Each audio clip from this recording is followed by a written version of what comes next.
Bom, vamos tentar entender esses movimentos confusos aí do Procurador-Geral Rodrigo Janot nos últimos dias. Ontem saiu aquela entrevista coletiva com as últimas gravações não divulgadas da JBS, mostrando claramente que Marcelo Miller, o ex-procurador que saiu da Procuradoria e foi trabalhar para a JBS, na verdade estava preparando a delação da JBS enquanto ainda trabalhava na Procuradoria-Geral da República. Então isso aí cria uma situação complicada. O que não está claro é o que levou a JBS a entregar essa gravação, uma gravação que, ao que tudo indica, foi feita inadvertidamente, eles falando sem perceber. A araponga brasileira é impressionante, não? Eles vão arapongar outros, deixam o gravador ligado e se auto-incriminam aí, né? Não está muito claro ainda qual foi a da JBS nesse movimento aí. O Janot ontem fez um carnaval, ele tinha que... Eu acho que ele já sabia há mais tempo dessa questão, mas como está chegando numa contagem regressiva da entrada da nova procuradora, Raquel Doge, na Procuradoria-Geral da República, ele tinha que limpar a cena e arrumar uma saída para esse caso do Marcelo Miller. Então, ontem ele fez um carnaval, deu aquela coletiva, lançou suspeitas sobre o Supremo Tribunal Federal. Uma notícia terrível, terrível aqui, chocante, aí que são mencionados nomes de ministros. Então aí você vai ouvir a conversa, é uma conversa banal. Eu posso aqui, de repente, conversar com um amigo e falar do Mandela, falar, Mandela foi mencionado, sabe aquele carnaval em cima do nada, né? Então foi uma situação terrível, porque ele lançou uma suspeição sobre o Supremo Tribunal Federal, aparentemente sem ter elemento nenhum. Eram apenas ministros, a palavra de ministros que eram mencionados. Veja bem, ele está provando do próprio veneno, aí, tentando usar um expediente que deu muito certo lá atrás, quando a imprensa fazia todo aquele movimento em torno do impeachment, que bastava um Delcídio da vida dar uma declaração, ou ter uma gravação com o nome do Lula, mencionou Lula, mencionou Dilma. Então todo esse jogo de criminalização através de meras citações, ele usou ontem, mas em cima de quem? Do Supremo, pô. Do Supremo. Daí você pergunta, mas qual é a do Janot? Perdeu o rumo efetivamente, né? Então ontem ele fez aquela coletiva atabalhoada. É interessante, quando você vê a gravação, você vê que não teve acordo, digamos, acerto na delação entre ele e o Joesley e o irmão. O que estava era um jogo de pôquer, um blefando de cada lado para conseguir o máximo possível. Mas é evidente que as condições que ele deu para o Joesley, para o irmão, naquela delação, é inéditas. Hoje eu conversei com um advogado que acompanhou bem esse caso da Lava Jato, ele dizia, quando eu vi os termos do acordo, falei, tem coisa aí. Veja bem, não é a questão da corrupção lato sensu, aquela corrupção, o sujeito levando dinheiro, não é isso. O Janot estava desesperado, aí, querendo mostrar o Francisco, aí, que ele nunca mostrou. Lá atrás ele deu uma declaração, pau que bate em Chico, bate em Francisco. 2 anos o Francisco continua lampeiro por aí, né?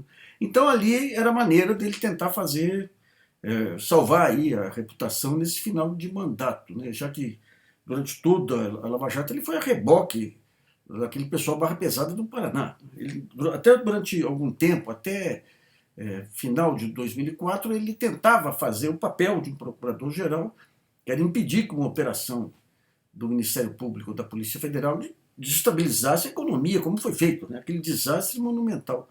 Daí sai essa capa da Isto É, certamente armada por Aécio Neves, acusando ele de petista, ali mudou. Ali foi o divisor de águas. Então, a partir dali ele se transformaria, vai a reboque da Lava Jato, a ponto da Procuradoria, até o caso JBS, a Procuradoria ser pequena, seguindo o padrão que a Lava Jato impunha lá com todos aqueles abusos. E nesse período, o que acontece? Você tem a onipotência do poder. Então você pode fazer qualquer besteira que a imprensa avaliza. E daí você tem a tentativa de bater recordes, de criar fatos políticos, aquela sucessão de delações lá em que o sujeito era colocado na parede, tem que mencionar o nome do Lula, tem que mencionar o nome da Dilma. E agora, já passada essa fase, que você começa o pente fino em cima das delações, o que você vê? Grande parte delas inconsistente.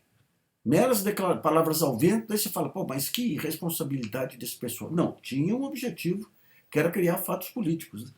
Outro dia no Twitter, estava circulando assim duas capas da Folha, quando o Delcídio denuncia Dilma, Lula, aí, de tentar obstar as investigações, e quando o Ministério Público, um procurador sério, aí repondo a reputação do Ministério Público, analisa os fatos e vê que não tinha nada. Né? Então, quer dizer, você fala, pô, mas em cima dessa delação do Delcídio conseguiu benefícios na ocasião, bastava chegar e criar um fato político para conseguir o benefício. Foi uma corrupção institucional, não é a corrupção lato sensu, mas pior ainda. É um pessoal que jurou defender a Constituição e passou a utilizar a corrupção institucional, a corrupção das leis, a manipulação das delações em cima de um objetivo político. Né? Daí o que acontece? Ontem, aquela delação, a confissão do Janot, hoje um amigo mandava aí e falou, poxa, a Globo News deu mais espaço para a morte da Rogéria do que para a entrevista do Janot. Ali se queimou efetivamente. E ao tentar criar uma ênfase em cima do Supremo, hoje o Fachin solta as gravações, não tinha nada contra o Supremo. Né? Não tinha nada contra o Supremo. Então ele se queima, o que ele faz hoje? O Gilmar, o Gilmar é um craque, viu? O Gilmar, ele sabe usar o poder de uma forma que eu acho que no Supremo, no Judiciário brasileiro, talvez só o Chico Ciência, lá, o famoso Chico Ciência do Estado Novo, conseguiu ter um poder igual. Né? E dentro do regime democrático, ele blefa, ele desmoraliza o Supremo, sabe quando jogar, sabe jogar com o espírito corporativista do Supremo aí. E nessa disputa com o Janot, ele pegou um peso pesado com um peso leve. Ele começa a insinuar que o Janot está fazendo o jogo do PT. Os blogs de direita, publicações tipo Isto É, põem foco nisso. E o Janot acontece a mesma coisa que em 2014. Né? Passa recibo. Então, para se ver perdido, para conseguir recuperar um pouco aí da imagem, ele faz um jogo que a mídia sempre pediu para Lava Jato desde o começo, lá, né? Criminalize o Lula. Daí é um negócio tão ridículo que o arquivo que tem essa denúncia dele chama-se Quadrilhão PT, de quadrilha. É como se estivesse respondendo ao Gilmar, eu não sou do PT. É uma coisa, olha, eu vou te falar, é uma desmoralização do Ministério Público e da Justiça sem paralelo. Sabe? E você vai dizer, ele é desonesto? Não. É canalha? Não. Não. É de uma mediocridade espantosa. Né? E você coloca, a partir do momento que você acaba com as regras jurídicas aí, com a imprensa criando esse sentimento de manada, em que passa a autorizar qualquer abuso, você não tem mais controle. Então uma figura insossa que nem o Janot ajuda a desmoralizar uma instituição outrora respeitada como o Ministério Público Federal. Né? E o que está acontecendo hoje? Você já tem dentro do Ministério Público Federal alguns anticorpos, pessoal mais sério aí que está saindo dessa politização desmoralizante, aí começando a trabalhar seriamente.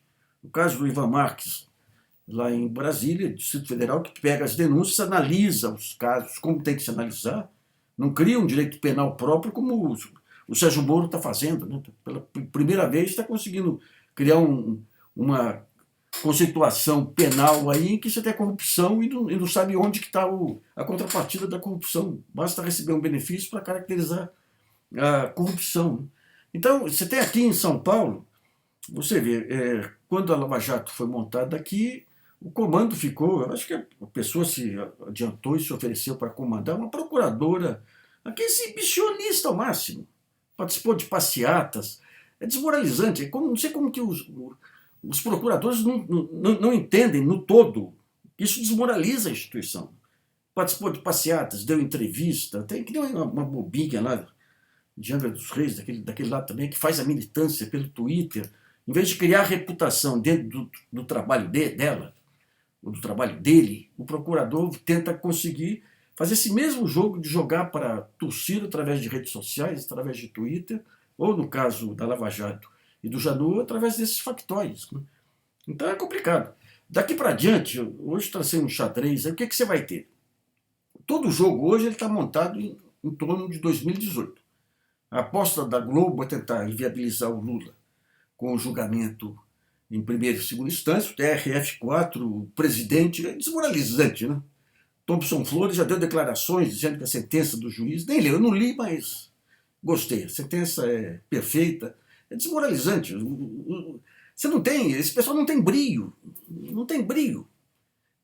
É o Poder Judiciário que é desmoralizado, daí você vê a JUF, a PAMAG, todo mundo defendendo qualquer besteira que sai. Gente, isso aí depõe contra vocês. O Thompson Flores, quando ele faz isso, não é contra o Brasil, né? É contra vocês do Judiciário. Então você vai ter um jogo daqui para diante com a Globo tentando, de um lado, inviabilizar o Lula pelo Poder Judiciário, daí o Supremo é o único que vai poder segurar a peteca, porque o TRF4 já está de cartas marcadas, né? E você tem a outra tentativa, que é tentar levantar a bola do Rodrigo Maia para uma reforma política que joga as eleições para 2020. São esses os jogos, né? O Supremo, o que acontece? O Supremo hoje não é mais o mesmo Supremo acuado da campanha do impeachment, mas também não é nenhum Supremo corajoso que vá garantir a legalidade. É a única esperança que você tem de uma eleição limpa, aí, sem golpes de Tribunal Superior Eleitoral, né? Dentro do Supremo, qual é a grande incógnita? Luiz Edson Fachin. Porque todos esses casos vão cair com o Luiz Edson Fachin, que é o relator aí da Lava Jato. O Edson Fachin é uma incógnita. O que ele fez, o jogo que ele fez esse tempo todo foi um jogo da Lava Jato, um jogo atendendo às demandas de mídia. Agora, vamos ver se na hora H o que acontece com ele. Se é um jogo que ele está fazendo mesmo de mudança de lado, ou se é uma questão estratégica para poder se pronunciar de forma mais independente nos casos essenciais, né? Então, no Supremo, quem é a figura que está preservada? O Gilmar. Você conversa com pessoas no Supremo e fala, não, o Gilmar abusa, desmoraliza o Supremo, mas se entregarmos a cabeça dele, os demais vão ser degolados em seguida. Em seguida. Então é uma blindagem a contragosto feita em cima do Gilmar, né? O Gilmar, hoje ele dá uma entrevista para a Folha sobre juízes, ministros que palestram, fala, não, cobrar por palestra não tem cabimento, palestra é tão agradável que eu dou de graça. Outro dia ele fechou um contrato com o governo do Maranhão de 4 milhões de reais, o estado mais pobre do país, porque ele é presidente do TSE. Em outros tempos, o TSE derrubou um governador do estado, Jackson Lago, em cima de merreca, né? Então Flávio Dino, apesar de ser um governador acima de qualquer suspeita, tem que se defender, e daí a blindagem que é o IDP. Então o Supremo é uma incógnita efetivamente, né? Em relação ao Ministério Público, está vendo, com o Raquel Dodge, o Ministério Público deixa de ser usado ou de usar as ações para manobras políticas. Ele vai voltar a ser profissional com todo o desgaste acumulado nesse tempo, né? A Lava Jato está nos seus estertores, finalmente, agora está começando a aparecer os abusos aí, os compadrios aí do pessoal de Curitiba, né? Essa questão da esposa do Moro e do melhor amigo do Moro ter recebido dinheiro de um doleiro da Odebrecht tem que ser explicado. Nós demos isso aí, sofremos ataque aí de hackers e tudo, os jornais não deram uma linha. Por quê? Porque o Moro é imprescindível nesse momento para anular o Lula. A hora que deixar de ser, daí você tem uma bomba na mão para ser utilizada, né? Então esse jogo todo ele tem o nome de 2018. Daqui até lá vamos viver grandes emoções, mas sem aquele ímpeto, sem aquela fúria com que a mídia manobrou a opinião pública aquele tempo todo, né? A mídia já gastou, a própria Globo aí com a campanha do impeachment, um dos episódios mais vergonhosos da imprensa mundial, né? E depois com a tentativa de derrubar o presidente que ela colocou lá, ela gastou o estoque dela, né? O pessoal que foi à rua estimulado por ela percebeu que foi enganado, que foi manobrado. Então tudo isso cria um cadinho novo, aí, uma sopa nova aí, que você não sabe qual vai ser o resultado, né? Você tem esse bloco golpista sendo as principais peças refluindo, no caso do Ministério Público, algumas sendo um pouco mais protagonistas, no caso do Supremo, né? E a mídia perdendo já parte daquela capacidade de arregimentação das massas aí. Por outro lado, a ultradireita se organizando de forma muito profissional aí com o pessoal do Bolsonaro. Não tem dúvidas que esses ataques que o GGN sofreu vêm desse pessoal do Bolsonaro. Pessoal extremamente profissional, em termos de atuação em rede, impressionante. Eles têm em comum, quase todos semi-analfabetos, né? Quando eles atacam, você vê que não sabem nem escrever o português direito, mas com uma eficiência de ensinar os partidos mais sofisticados.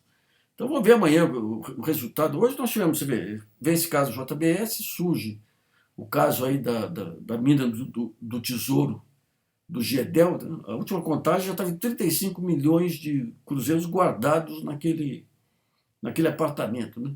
E depois essa denúncia do Janot com um arquivo de nome Quadrilhão.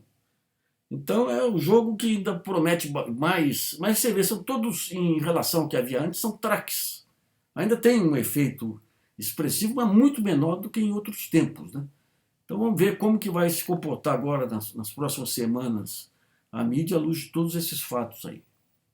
Até mais, pessoal.